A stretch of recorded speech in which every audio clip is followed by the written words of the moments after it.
আপনারা এখানে যারা উপস্থিত আছেন, আপনারা একার সাথে নির্যাতিত এবং একই সাথে আপনারা কিন্তু গর্বিত পরিবারের সদস্য। কারণ আপনারা জানেন আমাদের সীমান্তের অতন্ত্র প্রহরী হচ্ছে আমাদের বিডিআরের ভাইয়েরা, এবং এই বিডিআরের ভাইয়েরা সীমান্তের সিংহ। আর বাকি যারা আমাদের প্রতিবেশী রাষ্ট্র আছে না, তারা হচ্ছে বিড়াল। আমাদের সীমান্তের বিডিআর ভাইয়েরা বড়াইবাড়ি যুদ্ধে আমাদের প্রতিবেশী একটি দেশকে উচিত শিক্ষা দিয়েছিল, আপনারা জানেন ইতিহাস। সেই যুদ্ধের পরাজয়ের কারণে তারা অঙ্গীকার করেছিল, আমি যদি নাম ধরেই বলি, কারণ সত্য কখনো ঢাকা যায় না, সত্য কখনো লুকায়িত থাকে না। আজকে সত্য প্রকাশিত হয়েছে।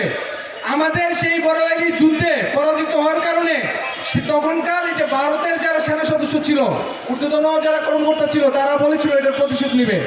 সেটার প্রতিশোধ হিসেবে তখন এই বিডিআর হত্যাকাণ্ড ঘটেছিল। আপনারা একটা জিনিস দেখবেন, সব জায়গায় বলা হয় বিডিআর বিদ্রোহ, বিডিআর বিদ্রোহ। মুন্নিশার মতো এই ধরনের কিছু সাংবাদিক ছিল, এই সাংবাদিকগুলো এগুলা এভাবে প্রচার করছে, কিন্তু এটা তো বিডিআর বিদ্রোহ ছিল না, এটা ছিল বিডিআরের বিরুদ্ধে একটা ষড়যন্ত্র।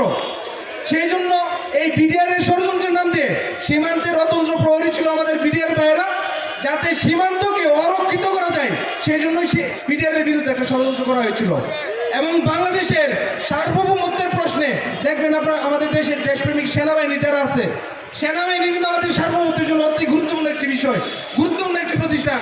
সেনাবাহিনী যারা ঊর্ধ্বতন কর্মকর্তা আছে তাদেরকেও নির্মমভাবে হত্যা করা হয়েছিল, কারণ সার্বভৌমত্বের প্রশ্নে সেনাবাহিনীর প্রয়োজন আছে। তো এই সেনাবাহিনী এবং বিডিআর বাংলাদেশের স্বাধীনতা এবং সার্বভৌমত্বের জন্য অতি গুরুত্বপূর্ণ প্রতিষ্ঠান।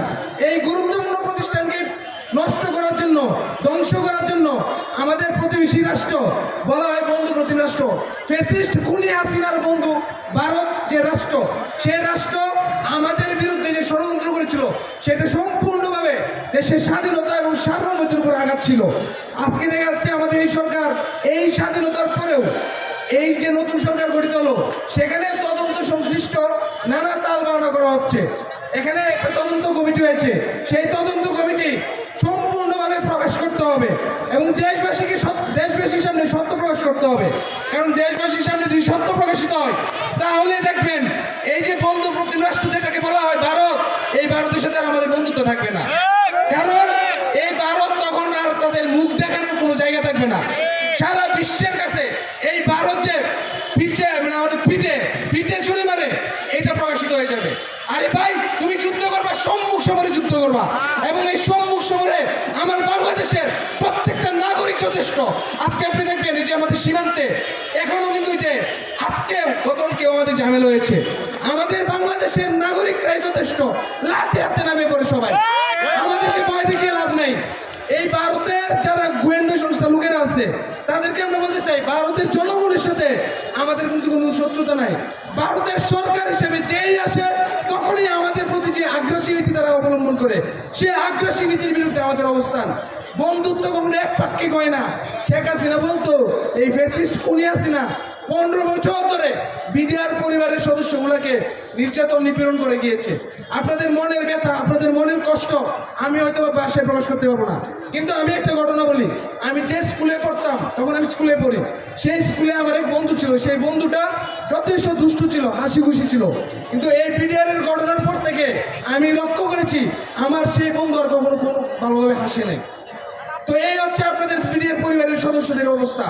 সেই জায়গায় বিডিআর যারা দেশপ্রেমিক, দেশের জন্য সীমান্তের পাহারা দিত, সেই দেশপ্রেমিক বিডিআরদের দীর্ঘদিন ধরে আপনার জেলখানায় রাখা হয়েছে। আজকে এখানে দেখা যাচ্ছে আমাদের ভাইয়ের বাবাকে জেলখানায় নির্মমভাবে রাজসাক্ষী হওয়ার যেন হয় সেই জন্য জোর চাপ দেওয়া হয়েছিল। তিনি কেন সাক্ষী দেন নাই, সেই জন্য কিন্তু জেলখানায় হত্যা করা হয়েছে। আমাদের দেশের এই যে স্বাধীনতা এবং সার্বভৌমত্বের ব্যাপারে আমাদের সবাইকে সজাগ থাকতে হবে। আজকে আমরা যদি দেশের স্বাধীনতা এবং সার্বভৌমত্বের প্রশ্নে আমাদের দেশের ভিতরে কোনো ধরনের ভাগাভাগি করা যাবে না। আজকে আমাদের এই কথাগুলো সবার মধ্যে রাখতে হবে। আপনারা দেশের প্রশ্নে কোনো ধরনের ষড়যন্ত্র আমরা মেনে নেব না, এবং আপনাদেরকেও ঐক্যবদ্ধ থাকতে হবে। আপনাদের মধ্যে কোনো ধরনের বিভেদ থাকা যাবে না। আপনাদের এখনো যারা আপনাদের পরিবারের সদস্যরা জেলখানায় আছেন, তাদের জন্য জাস্টিস নিয়ে আসতে হবে। তাদের জন্য আপনাদের জাস্টিসের জন্য আপনাদেরকে ঐক্যবদ্ধ থাকতে হবে। আপনারা এখনো একজন এদিকে একজন ওইদিকে এভাবে যাবেন না, সবাই এক জায়গায় থাকবেন।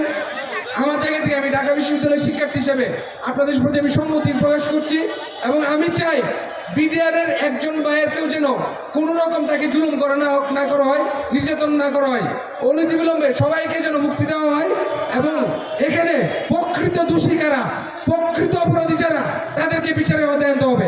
কারণ এখনো অনেকে আছে যারা ভুক্তভোগী কিন্তু জানেই না এই ঘটনার পিছনে আসলে কি কাহিনী।